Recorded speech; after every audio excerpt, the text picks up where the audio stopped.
有一个退休的警官或者老家生，伊伫去年时去中国访问，有接受国台办的招待。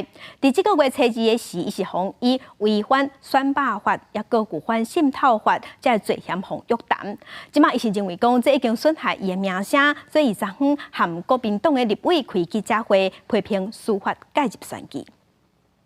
慢言唔可以欠，慢言按好心。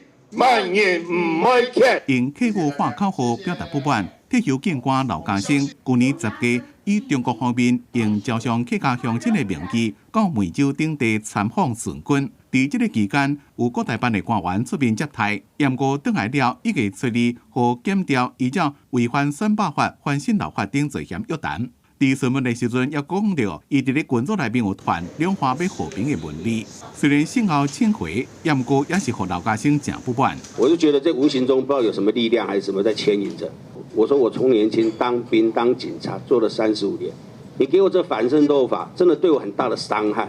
我说这传出去，人家会认为我叛国一样。招揽赴陆旅游的这些主谋跟主事者是我们侦办的重点对象啦。